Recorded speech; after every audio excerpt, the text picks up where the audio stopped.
തമിഴക വെട്രി കഴകത്തിന്റെ നിർണായക എക്സിക്യൂട്ടീവ് യോഗം ഇന്ന് ചെന്നൈയിൽ ചേരും. പുതിയ കമ്മിറ്റി നിലവിൽ വന്ന ശേഷമുള്ള ആദ്യ യോഗമാണ് പനയൂരിലെ TVK ഓഫീസിൽ ചേരുക.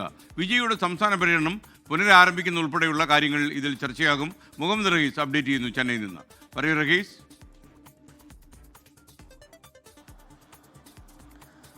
SKN കഴിഞ്ഞ കുറച്ച് ദിവസങ്ങളായി TVKയിൽ ആഭ്യന്തര കലഹമുണ്ട് എന്നുള്ള വിവരങ്ങൾ പുറത്തു വരുന്നുണ്ട്. അതിന്റെ ഭാഗമായിട്ടാണ് ഇന്നലെ വിജയ് ആ പാർട്ടിയുടെ എക്സിക്യൂട്ടീവ് കമ്മിറ്റിയെ അത് ഉടച്ചു വാർത്തത്. പുതിയ കമ്മിറ്റി ഇന്നലെ നിലവിൽ വന്നു. ഇപ്പോഴുണ്ടായിരുന്ന നേതാക്കൾക്കൊന്നും സ്ഥാനചലനം ഉണ്ടായിട്ടില്ല. പക്ഷേ പുതിയ കുറേ ആളുകളെ കൂടി ഉൾപ്പെടുത്തി ഒരു 28 അംഗ കമ്മിറ്റി ഉണ്ടാക്കി. ആ കമ്മിറ്റിയിൽ പ്രധാനമായും വിജയ് പറഞ്ഞത് 28 പേർ കൂടി ചേർന്ന് TVKയുടെ ഓരോ കാര്യങ്ങളും ഡേ ടു ഡേ ആക്ടിവിറ്റീസ്, ദൈനംദിന പ്രവർത്തനങ്ങൾ ഓരോന്നും ഏകോപിപ്പിക്കാൻ 28 പേരും ചേർന്ന് തീരുമാനമെടുക്കണമെന്നാണ്.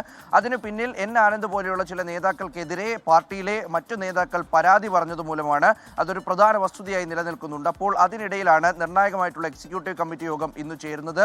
ഈ യോഗത്തിൽ ഇക്കാര്യങ്ങളൊക്കെയും ചർച്ചയാകും. അതിനപ്പുറത്തേക്ക് ഈ കരൂർ ദുരന്തബാധിതരെ വിജയ് കണ്ടുകഴിഞ്ഞു.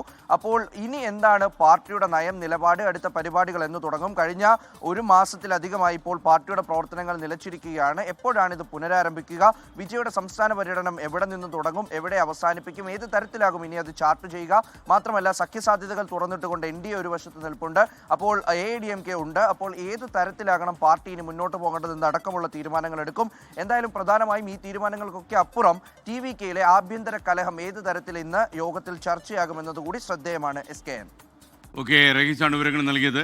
ലോകത്തെവിടെയായാലും ഏത് സമയത്തും 24 വാർത്തകളും ഓഗ്മെന്റഡ് റിയാലിറ്റി പാക്കേജുകളും എക്സ്പ്ലെയിനറുകളും വിശദമായി കാണാൻ ഞങ്ങളുടെ YouTube ചാനൽ നിങ്ങൾക്ക് സബ്സ്ക്രൈബ് ചെയ്യാം.